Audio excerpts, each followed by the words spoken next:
So today's one of those days where Eric really doesn't want to be here. I don't mean that in a seriousness way, but what I do mean is he wants to be on the lake. And I said, Eric, we filmed 5 shows in a row on the lake. I want to go fish a river. Let's show people how to catch crappie in a river. So here we are. And the one thing, the disclaimer Eric gave me is, he said, Shafe, I have not been on a river in 4 months. I don't know what the pattern is. I don't know if we're going to catch anything. I don't know if it's going to be good. But to me, I said, that's what's important. You know, we want to show people how to catch fish someplace that you haven't been recently. Not everybody's like Eric and get to go out on the water and guide every single day of the year, and they know the patterns of those fish. Most people, oh, I heard it. I had one.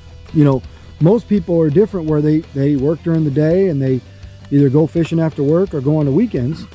Fishing is Eric's career, and he's on them, but he's not on the ones here because he hasn't been here in a long time. Now, right now we're near Selma on the Alabama River. This place is no secret to anybody. Everybody knows the Alabama River has crappie, you know. So what were you saying?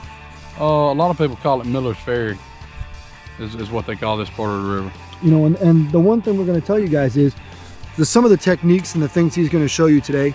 This is something you could do at any river in the country. You know, yeah, we're in Alabama, we're on the Alabama River, but these are techniques you can practice just about anywhere. So we're going to see if we can get it. Oh, just like that. Just say, I'm going to call you Babe Ruth again. Oh, a nice one too. You're always calling your shots. Right on cue. No net today, boys. Nothing but boat flipping. Oh my, look at that one. That's 2 pounder there, boy. What the? When's the last time you were here? 4 months? That fish is pushing 2 there. Whew. That's a black crab. We hadn't caught a white, you know, which is, there's a lot of white fish in this river too, but the few we've caught, so golly, that's a nice fish. Look at that fish. Remember folks, this is winter, December. Christmas is in a week. That's a river slab there now, and boy. Look at the size of that one. Yeah. Ooh, good. Oh, another. Look at this fish. Ooh, Bo. Nice job, Bo. We got a boat coming. Look at that hog right there, y'all. That ain't no 2 pounder, but he's probably a 180. Another nice fish. Oh, that's a white Look fish. at that. That's a white fish. Look at that joker so cool. Golly. Come on in. Oh my gosh. That's what I'm talking about. What the? That's a white And you fish. wanted to stay in the lake. That's a good fish, man. Look at that, look at that. Holy. And that's a river crappie right there now. Wow. A white fish. Gotta love You know, on this time of the year in December on these rivers, you know, the surface temp might be the same as the lake, but under the water a couple feet is cooler. I mean, the rivers stay cooler. These creeks that come off these rivers gonna hold fish year round. They always have, always will. If it's any size creek with any depth to it, you can catch fish pretty much year round in these creeks. But we caught some in the creek. We're on the main river now, just a little small brush top on the main river out here, and about 20 foot of water, and there's 7 or 8 fish in there, but they're good fish. They're being finicky. I mean, I caught one good fish out of there, and it took about 10 minutes to catch another one, but there's 6 or 7 good ones in there, so we just kind of sat there and were patient. And I did use scent. I don't know if it's the reason he bit or not, but we applied some scent on the bait, and 2 casts later we caught one. So we're trying a little bit of everything, different colors, scent, and that's what happened. Oh God. He hit it right at the boat. Look at that one. You gotta be kidding me. Oh my gosh. These are some good fish. Golly. Look at that, look at that. Ooh, mama, that's a big one. Ooh, he got some shoulders on him. Good Lord. Ooh. Come on in here, baby. Looky yonder, looky yonder. My goodness alive. Look at that fish here. There he is. Ooh. He got some shoulders to him. Nice, that's a white fish here. Nice fish. Long fish. He's quite as fat as those other ones. Boy, he's long though. Look at that joker. I wanted to show you guys the knot that I use all the time. I mean, that's the only knot that I use. It's just a loop knot. When you're tying this knot with braid, you have to go 3 loops. When I tie it with mono or fluoro, just 1 loop.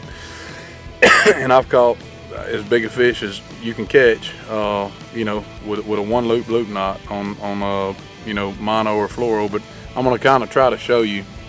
I take the line through the eye. I pull me a good bit of slack line, tag line up. So now I just hold the line with one hand and the jig with my finger and thumb. I wrap the line around my thumb. These 2 fingers will grab the jig. Then I make a loop with my thumb and stick the jig back through the loop. Once I do that, I hold that loop. See how I got the loop with my finger? I'll grab it with these 2 fingers, pinch it with my thumb, and pull the tag line down. You want that knot within, you know, pretty close to your eye. You want that knot inside where the hook would bend up and hit your line. So if the knot's up here past your hook will get caught up in your line a lot. But that's a loop knot. And then we just kind of bite our tag end off. Or use scissors for you dentists out there.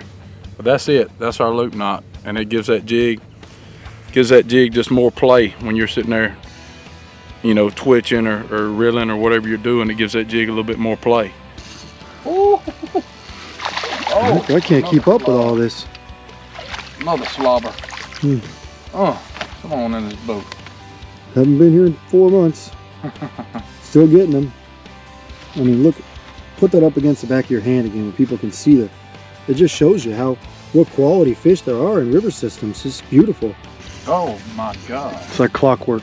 You smoked it, son. That's a better fish. Look at him running. Oh yeah. I bet that's a white fish, the way he's running. Oh my goodness. That's a big old fish. Maybe a bass. You haven't even seen it yet. It could be a bass. If that's not a bass, that's a big, oh my God, that's not a bass. That's a black crappie. Wow. Look at that thing. Oh my gosh. Barely got him in. That is a monster, boy. Oh. That's a 2-pounder all day long. Mind you one thing, folks. It's December. Look at that fish. God almighty. God, that's a monster. Monster. Oh yeah. Oh God. Oh, look at that. You must be confident in your fishing line. You pull one up like that. Oh, you can do that with K9, baby. Because K9, 6 Viz, fluoro. I'd be pretty nervous myself. Golly, what a pig. I mean, they're all monsters, man. I mean, it's just one of those days where we're not catching a ton of fish. We're catching a bunch. I mean, we're not catching a bunch of fish, but every fish we've caught is a stud near about it. I usually have a hair jig and a plastic on 2 of my rods. This is a plastic. That's a skipper's jig, light wire head, minnow head, C&M series. They call it C&M series because I bought so many from them. You know, that's one of the only hooks that I use. I use that on blackfish, and I use a Grenada Lake Tackle Company head when I'm fishing all white fish over in Mississippi and all. But you know, I'll show you the hair jig. This is what we use a little bit today. This is made by Bob Atkins over in Louisiana, Bayou Bob, but that's a little squirrel tail jig, and that's just kind of a natural color jig. And I use a lot of natural colors. I guess, you know, I'm not a big color guy. There's basically 4 colors. Anything gray and black I call natural, a natural color. Black and chartreuse, always one of my favorites. Monkey milk. I don't think there's a place I've been I couldn't catch a fish on a monkey milk, which is a shad color. And if I'm in muddy water, I'll use an orange and chartreuse or pink and chartreuse. So, you know, 3 or 4 colors is really all, you know, all I use. But I'll show you my little boxes here that I keep. There's my little hair jig box. That's squirrel tail, but you can tell, I mean, there's not a lot of different colors in here. 1, 2, 3, 4, 5. There's 5 rows of basically shad colors, which I call a natural color. There's a little different tint to them, but they're pretty much, you know, some kind of gray or gray and black, you know. So like I said, what I call a natural color. And then there's a couple chartreuses in there too. But this is my plastics head box, and it's pretty much all skipper's jig, light wire. I mean, I got 32nd, 16th, and 8ths, you know, in a row. And you see the different color heads I use. I I use a chartreuse, a pink, and orange, and that's pretty much the end. I don't think head color matters really. They just paint those for me. I think a regular head, you know, pretty much a lead head, you know, not even painted. I don't think the paint makes a difference, but that's pretty much what I use 99% of the time. And you know, you guys have seen a lot of videos with us, but that's what we got on our rods 99.9% of the time. Come on, baby. Uh-oh. Rosie O'Donnell. That ain't no, oh, he ain't bad. A little white, there's another white crap. Oh, you thought it was a big one? Nah, I did think it was bigger than that. That's just a little 9-inch white crappie. But like I said, we're catching. Some places? Yeah, some places that's a big fish. It's just a little average eater fish for here. But I said it earlier, but it's just pretty cool to catch black crappie and white crappie in the same treetop. You know, and like I said, there are some places that you know, that's the case, but not a lot. I mean, that's uncommon in a lot of places. Got him. Ooh, that's gonna be a stud, bud. Oh, jumped like a bass. Come on in here. Come to daddy. That fish got some huge eyeballs. More eyeballs on that fish. Bingo was his name-o. I'm gonna show you real quick. Very simple. I'm just gonna show you because I don't know if everybody knows, but this is the new fire gel. That's a shad scent. When we're using scent, which is not all the time, but when we're using scent, I'll take a little bit of that on my finger. As you can see, it's kind of a Vaseline consistency, and I'll just rub it right into that jig, and I'll get it all down on the tail, and just rub it right in. Just all smear it all over that jig, and it doesn't affect the flight or the swim through the water of the jig or anything, but that thing, you can smell it, and I can fish with that jig for 30 minutes and it still has a scent on it, and you can see the sheen coming off that jig in the water. And you know, Richard Malcolm over in Georgia, he makes a scent, and the way he explains it is when that fish comes up behind it, they don't necessarily have a nose, but they sense that sheen that scent leaves in the water through their gills when they're chasing that jig or coming up behind it. And you know, on a tough day, you know, I really think that'll give you an extra bite or two. Uh-oh. Oh, that's a big fish. He got right at the boat too. That's a big one, boy. Oh, he ain't that big. He's a pretty good fish, though. Yes, sir. That's what I'm talking about. Look how chunky show this in he your is. hand and look at the. What's that? Compare it to your hand so people can really see. Oh, that's a big old. That's a fat I mean, fish. look at the way that is. That's old fat fish I here. mean, that's incredible fish that are here. You know, the river, wintertime river fishing, really any time, but especially in the winter, we're gonna let him go back. But wintertime crappie fishing especially on rivers, you know, kind of a tip for you. On lakes, you can find those fish really schooled up. You know, when I say schooled up, I'm talking about schools of 30, 50, maybe even 100. On the river, river system, I don't see them schooled up like that a whole lot. Every now and then you might find them schooled up, but most of the time, if you run across a piece of wood or a stump or a tree and you think you see 2 or 3 fish in there, you better fish it.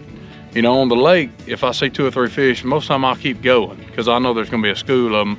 On the river, if you see, you know, just a few fish, that's all we look for. I don't care, we don't hardly, you know, ever catch 10 to 20 fish off one hole on the river like we do on the lake. But if the next time you run across a stump or a tree and you see just a few fish, stop and fish it on the river systems.